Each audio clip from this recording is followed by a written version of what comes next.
জুলাইয়ের 23 অথবা অগাস্টের 13 তারিখ সিবিএস নিউজের আয়োজনে অনুষ্ঠিত হতে যাওয়া ভাইস প্রেসিডেন্সিয়াল বিতর্কে অংশ নেবেন vice president Kamala Harris. CBS নিউজের পক্ষ থেকে দেয়া এই সংক্রান্ত একটি প্রস্তাবে সম্মতি দিয়েছে ভিপির প্রচার দল। সিবিএস নিউজের স্টুডিওতে বিতর্কটি অনুষ্ঠিত হওয়ার কথা রয়েছে।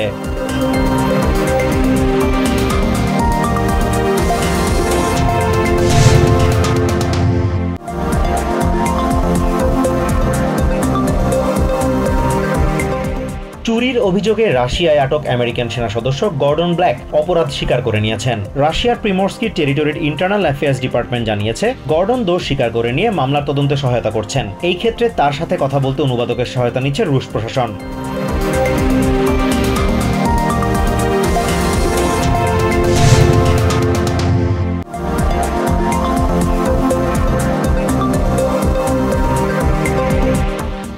আসন্ন প্রেসিডেন্ট নির্বাচনে স্বতন্ত্র প্রার্থী রবার্ট এফ কেনেডি জুনিয়র যদি যোগ্য হিসেবে বিবেচিত হন, তবে তার বিপক্ষে বিতর্কে অংশ নিতে কোনো আপত্তি নেই সাবেক প্রেসিডেন্ট ডোনাল্ড ট্রাম্পের। তবে তিনি মনে করেন রবার্ট কেনেডি ভুল পথে পা বাড়াচ্ছেন। চার্লস বেনসনকে দেয়া সাক্ষাৎকারে ট্রাম্প এসব কথা বলেন।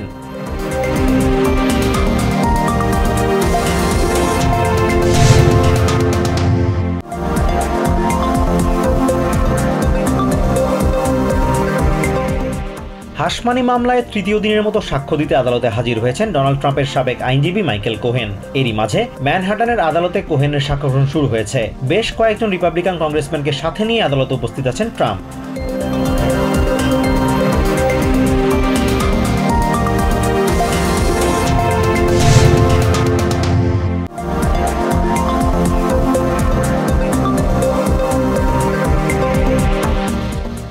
হাসমানি মামলায় সাবেক প্রেসিডেন্ট ডোনাল্ড ট্রাম্পের বিচার ভোটারদের উপর মিশ্র প্রভাব ফেলছে। এই মামলার কারণে বিশেষ করে মিশিগানের মতো সুইং স্টেটে ট্রাম্পের প্রতি ভোটারদের আস্থা কমছে। তাকে নির্বাচনে অযোগ্য ঘোষণা করার কথাও বলছেন অনেকে।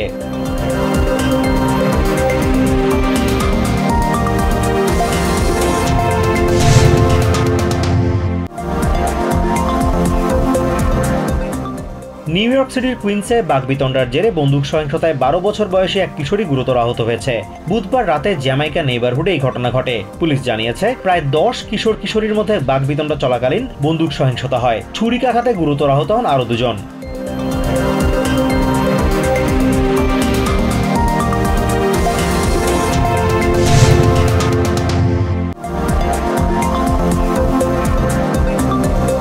দুই দিনের রাষ্ট্রীয় সফরে চায়না গেছেন রাশিয়ার প্রেসিডেন্ট ভ্লাদিমির পুতিন। বৃহস্পতিবার বেইজিংয়ে পৌঁছালে তাকে স্বাগত জানান চায়নার প্রেসিডেন্ট শি জিনপিং।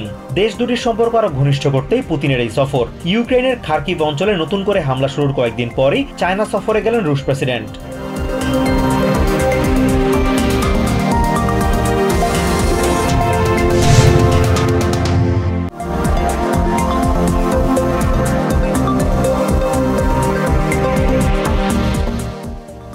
বন্দুক হামলায় গুরুতর আহত স্লোভাকিয়ার প্রধানমন্ত্রী রবার্ট ফিটসোর অবস্থা স্থিতিশীল রয়েছে। হ্যান্ডলোভা শহরে জনসাধারণের সাথে শুভেচ্ছা বিনিময়ের সময় তাকে 5 বার গুলি করা হয়। তার পেট, পা ও বাহুতে গুলি লাগে।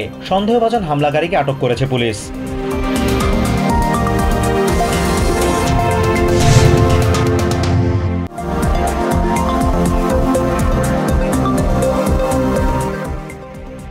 ইন্দোনেশিয়ায় ইঞ্জিনে আগুন ধরে যাওয়ায় বিমানবন্দরের জরুরি অবতরণে বাধ্য হয় জাতীয় বিমান পরিষেবা সংস্থা গারুদার একটি বিমান। বিমানটিতে 450 হজ যাত্রী ছিলেন। বুধবার বিকেলে এই দুর্ঘটনা ঘটে। বিমানটি ইন্দোনেশিয়ার মাকাসার শহর থেকে মদিনার উদ্দেশ্যে রওনা হয়েছিল। এই ঘটনায় কেউ হতাহত হননি।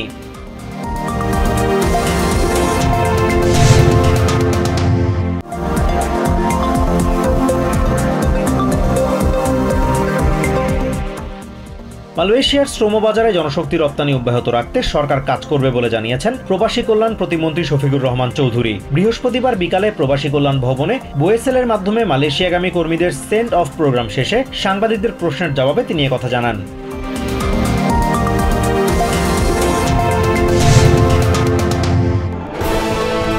সৌজন্যে সোশ্যাল ইসলামী ব্যাংক পিএলসি।